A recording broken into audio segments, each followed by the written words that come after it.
আমরা বছরে একবারই মেকআপ করি বড়দিনে, তাই তো? ঠিক আছে। তো আমাদের বড়দিনে আমি পাস্টারকে বলেছিলাম যাওয়ার জন্য, তো আমরা সেরকম কিছু খাতির যত্ন করতে পারিনি, সোজা কথা। কারণ অনেক চাপের মাঝখানে, অনেক ব্যস্ততার মাঝখানে এবং ওপেন মিটিং, এটা যেমন একটা রুমে হচ্ছে আমাদের ওপেন মিটিং, তো সেখানে আমরা প্রভুর নামকে বলার জন্যই ব্যস্ত, কিন্তু আমরা পাস্টার নিজেও বলবে যে কোনো খাতির করিনি বা কোনো যত্ন করিনি, এবং পাস্টারকে আমি বেশি সময়ও দিতে পারিনি প্রচার করবার জন্য। কারণ আমাদের মেন উদ্দেশ্য যে প্রভুর নামকে আমরা ছড়িয়ে দেবো, এটাই হচ্ছে আমাদের মেন উদ্দেশ্য। সেই জন্য পাস্টারও বলেছিলেন মোটামুটি 20 মিনিট মতো এরকমই কিছু একটা হবে। ছিল অনেক কিছু বলার, কিন্তু বলতে পারিনি, কারণ সময়ের অভাব, বাড়ি ফিরতে হবে, আমাদেরও সময়ের অভাব, বেশিক্ষণ কথা বলার মতো আমার আজকে সময় নেই। মুখ খুললে কিন্তু আর বন্ধ হবে না, কিন্তু আজকে বেশি করে কথা আর বলছি না। শুধু একটা জিনিসই আমি বলবো যে সবাই আমরা ভালো আছি, সুস্থ আছি। কেউ নতুন আছে নাকি? একদম নিউ প্রভু যিশুতে আপনি নিউ আছেন, ওখানে একজন নিউ আছেন, বাকি আমরা সব মোটামুটি সব জানতে ফটিক চান, তাই তো? প্রভু যিশুতে আমরা মোটামুটি ফটিক চান, মোটামুটি আমরা সবাই জানি। প্রভু যিশু খ্রিস্ট আমরা জানি তিনি 2000 বছর আগে এই পৃথিবীতে এসেছিলেন। আমরা বড়দিন সম্বন্ধে সব জানি, বড়দিন সম্বন্ধে সব জেনে বুঝে বসে আছি আমরা, যে তিনি কেন এসেছিলেন, তিনি কোথায় জন্মগ্রহণ করেছিলেন, তার বাবা মাকে স্বর্গদূতেরা কি এসে বলেছিল, পণ্ডিতেরা কি দিয়েছে, সব জেনে আমরা বসে আছি। কিন্তু শুধু সেইটাই যথেষ্ট নয়। এখন তিনি এসে গেছেন 2025 বছর, 24 বছর অতিক্রম করে গেছেন, কিন্তু তিনি বলেছিলেন আমি খুব শীঘ্রই আসছি। Are you ready? তোমরা কি প্রস্তুত? তিনি বলেছিলেন তখন কি বিশ্বাস খুঁজে পাওয়া যাবে যখন তিনি আবার দ্বিতীয়বার আসছেন? বিশ্বাস পাওয়া যাবে? বিশ্বাস খুঁজে পাওয়া যাবে কি? হ্যাঁ, শেষ সময়ে তিনি বলেছেন যে মনুষ্যপুত্র যখন আসবে বিশ্বাস থাকবে কি মানুষের মধ্যে? এই বিশ্বাসটা আজকে আমাদের যেমন ভালোবাসা, এই আজকে আমাদের বিশ্বাস, সেই জন্য আমরা এখানে এসেছি অ্যাটেন্ড করার জন্য, কিন্তু এই বিশ্বাস আমাদের থাকবে তো? সেটাই হচ্ছে বড় বিষয়। কারণ আমাদের এই বিশ্বাস, আমাদের এই প্রভুর প্রতি ভালোবাসা নষ্ট করবার জন্য একজন আছে, কে বলুন তো? দিয়াবল। সেই জন্য তার আগমন সন্নিকট, তার আগমন কাছে এসে গেছে। আমাদের এই প্রভুর প্রতি বিশ্বাস, ভক্তি, ভালোবাসা, পরস্পরের মেলবন্ধন আমাদেরকে নষ্ট করবার মূলে, আমাদের ভিতরে এই বাইবেলের শিক্ষাকে ভুলভাবে, ভ্রান্তিজনকভাবে আমাদের ভিতরে, আমাদের এই দলের ভিতরে প্রবেশ করতে এখন খুব উঠে পেরে লেগেছে। কারণ অন্তিম কাল পর্যন্ত প্রভু বলেছে তোমাদের টিকে থাকতে হবে, শেষ দিন পর্যন্ত তোমাদের বিশ্বাসে দৃঢ় থাকতে হবে। সেই জন্য আপনার আর আমার বিশ্বাস, আপনার আর আমার প্রভুর প্রতি একাগ্রতা, আমাদের ঐক্য, এটা নষ্ট করবার মূলে একজন আছে, সে হচ্ছে শয়তান। আমরা সবাই জানি, কিন্তু শয়তান কি আপনার কাছে সিং নিয়ে, লাল লাল চোখ নিয়ে আসবে? এটা পড়িস না তোরা, এইটা ভালো নয়, এটা ইংলিশ যিশু, বাংলায় পিতা এসেছে দুয়ারে, পিতা এসেছে দুয়ারে, ওখানে সব করতে আছে তোদেরকে, এখানে এ করো না, সে করো না, না না না, তোমাদের কি প্রতিবন্ধকতা আছে। সেই জন্য প্রভু যীশু খ্রিস্ট একটা কথা বলেছে, আমাদেরকে কিছু বিষয় ত্যাগ করার জন্য বলেছেন। আমার সঙ্গে যদি আপনারা বাইবেল বার করেন, আমার সঙ্গে মথি 16 অধ্যায় 6, মথি 16 অধ্যায় 6। কেউ আছে কারো কাছে বাইবেল? নেই তো? ঠিক আছে, হ্যাঁ আছে, ঠিক আছে, ঝট করে কেউ আছে না, ফোন থেকে থাকলেও আপনারা মথি 16 অধ্যায় 6 একটা শুধু ভার্স আছে, সেখানে পড়ুন প্রভু যীশু খ্রিস্ট আমাদেরকে কি বলছেন। মথি 16 অধ্যায়, হ্যাঁ।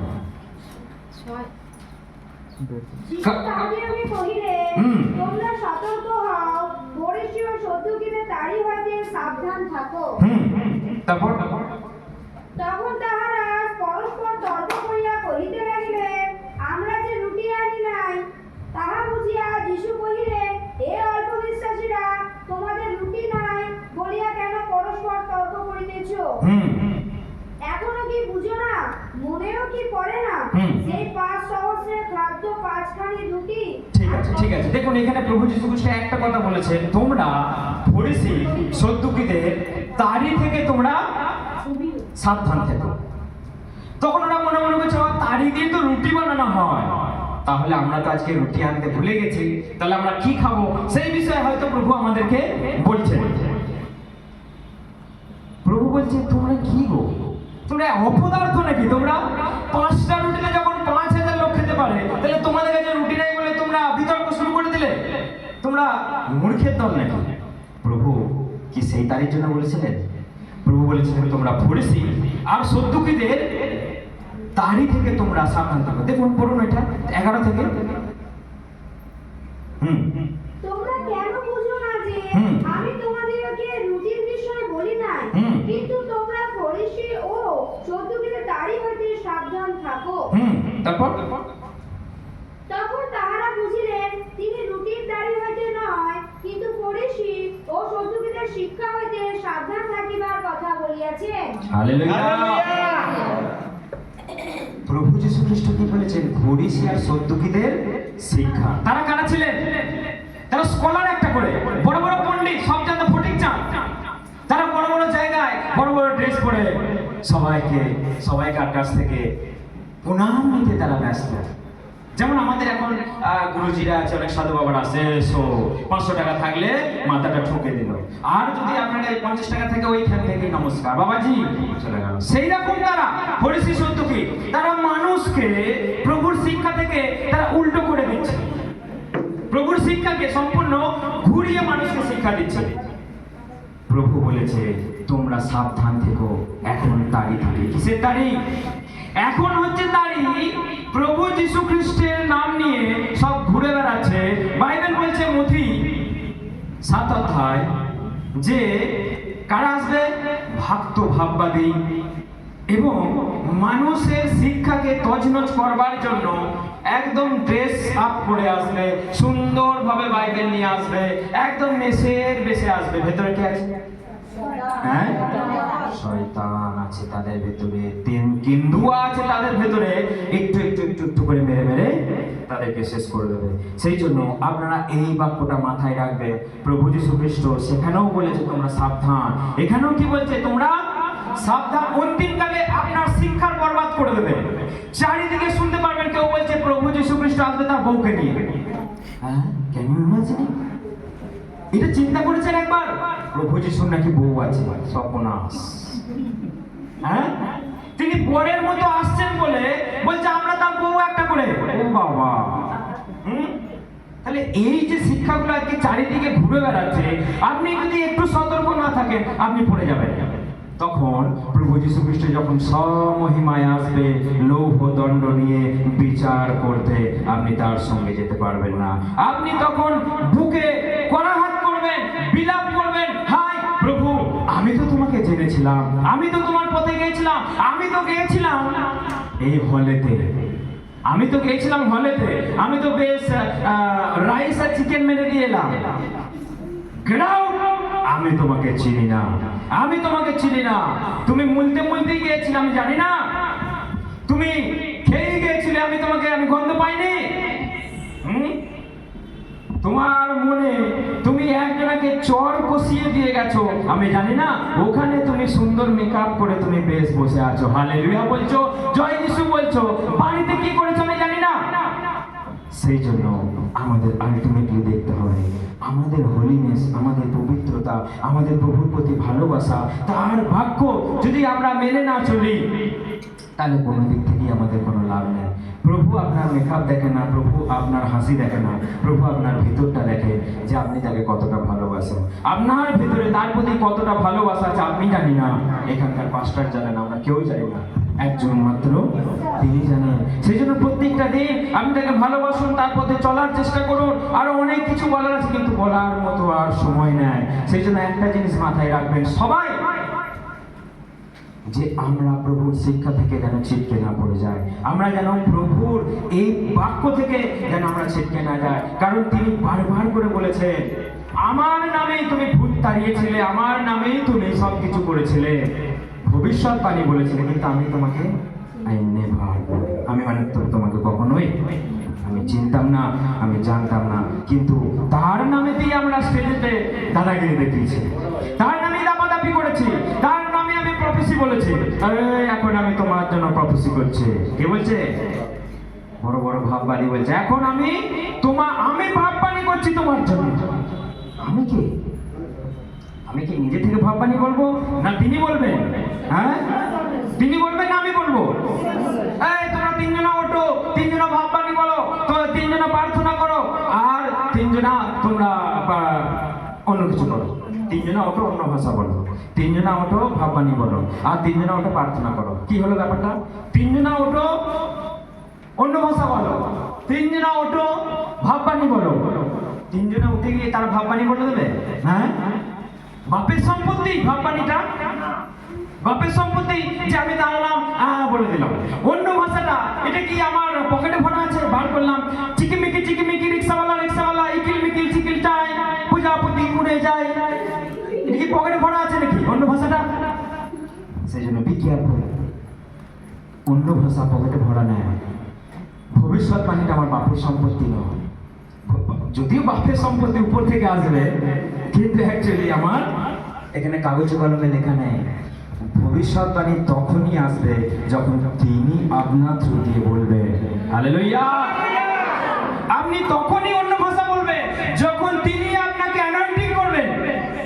পেন্টিকস্টের দিনে তারা নিজেরাই লাফাতে লাগিয়েছিল ভিতর, এরা নিজে ইকিল মিকিল চিকিল চায়, পূজাপতি হয়ে যায়। হ্যাঁ, সেখানে কি লেখা রয়েছে? সেই বদ্ধ ঘরে হঠাৎ একটা পাঁচ ফোড়ার মতো আওয়াজ এলো, আর হোলি স্পিরিট সবাইকার মাঝখানে একটু একটু একটু করে জিহ্বার মতো নেমে এলো, সবাই উন্মাদ হয়ে গেল। হালেলুয়া! পবিত্র আত্মা আসবে সেরকম উন্মাদ হয়ে যাবো আমরা। কে আমার পাশে পণ্ডিত আছে, কে আমার পাশে জ্ঞানীগুণী আছে, কে আমার পাশে মহাজন আছে, আমার তখন আর দিমাগে থাকবে না। আমি তখন বলবো, do you know who is Jesus? He is your redeemer. Hallelujah! তিনি আপনার মুক্তিদাতা, তখন আপনার ভয় থাকবে না, কারণ এটা পবিত্র আত্মার পরিচয়। আপনি যতই সামান্য হন না কেন, পবিত্র আত্মা এসে আপনাকে সবার উপরে করে তুলবে। সেই জন্য পিতর কে ছিলেন? নিরক্ষর মানে পড়াশোনা জানেন না, তাই তো? কি করতেন পিতর? মাছ ধরতেন। তিনি পণ্ডিতদের উপরে দাঁড়িয়ে তিনি বলেছিলেন, তোমরা জানো যেই যিশুকে তোমরা ক্রুশে দিয়েছো, সেই যিশু পবিত্র আত্মা আজকে আমাদের মধ্যে এসেছে, আমরা কথা বলছি। হালেলুয়া! তার কাছে শিক্ষিত বা তার কাছে কোনো ডিগ্রি প্রয়োজন নাই, তিনি যাকে তাকে ইউজ করতে পারেন। শুধু আমাদের একটা তার প্রতি বিশ্বস্ততা, শুধু আমাদের একটা তার প্রতি ভালোবাসা, কৃতজ্ঞতা। আপনার সারা জীবন থ্যাঙ্কসফুল লাইফ দরকার। যদি আপনি কখনো ভুলে গেছেন তাকে ধন্যবাদ দিতে, আপনি রাইস খেতে খেতে ধন্যবাদ দিয়েছেন, বলেছেন প্রভু ধন্যবাদ। আমি মনে মনে ভাবছি পাঁচটা দারুণ আজকে ব্যবস্থা করেছে ঈশ্বর, তুমি পাঁচটাকে আরো ব্যবস্থা করো, পরের বছর যেন 4-5টা মেনু থাকে। পরের বছর আমি ভুলে যাবে নাকি জানি না, কিন্তু আমি প্রার্থনা করি আরো যেন মেনু থাকে সেখানে। সেই জন্য আমাদেরকে এটা দেখতে হবে, আমাদের থ্যাঙ্কসফুল লাইফ যদি না থাকে, ধন্যবাদে হ্যাঁ আপনি হয়তো চিৎকার করলেন, আমি বললাম 5টা তাহলে খাওয়া যাক, আমি প্রার্থনা করে খেতাম, তখন 5টার আমাদের প্রার্থনা করতে শুরু করবো।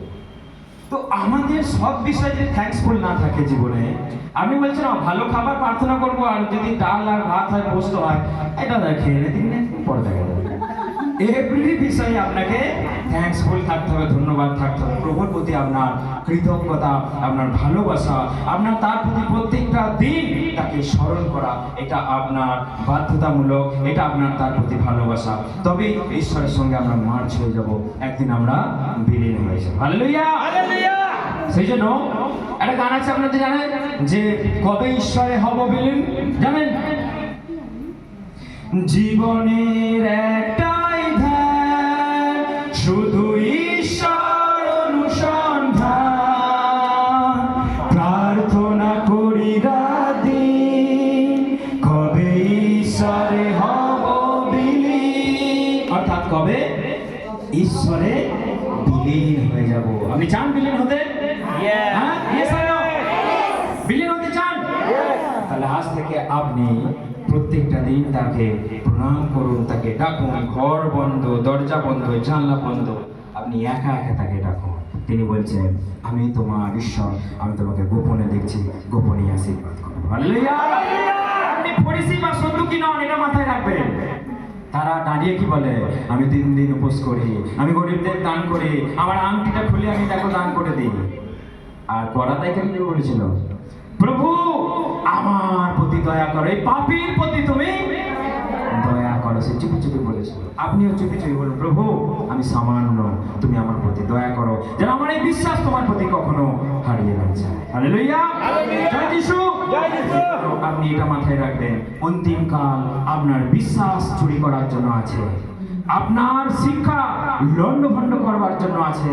আপনি প্রত্যেকদিন ভালো করে বাইবেল পড়ুন, শাস্ত্র পড়ুন, পবিত্র আত্মাকে বলুন, তুমি আমাকে জ্ঞান দাও, তুমি আমাকে জ্ঞান দাও আমার ভিতরে। কারণ আপনি যখন 16 অধ্যায় পড়বেন, পবিত্র আত্মা আপনাকে যিশুর বিষয়ে গ্লোরিফাই করবে। মানে কেমন?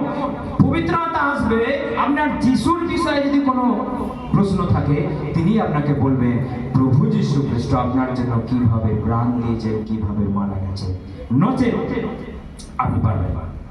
সেই জন্য পবিত্র আত্মার কাছে শিক্ষার জন্য আপনি প্রত্যেকটা দিন প্রার্থনা করুন আর বলুন, ঈশ্বর আপনাকে আশীর্বাদ করুন। হালেলুয়া! জয় যিশু! বাকি সময় আপনারা সুস্থ এবং সুন্দরভাবে নেচে গেনে আনন্দ করে আপনারা কাটান। আমরা টাটা।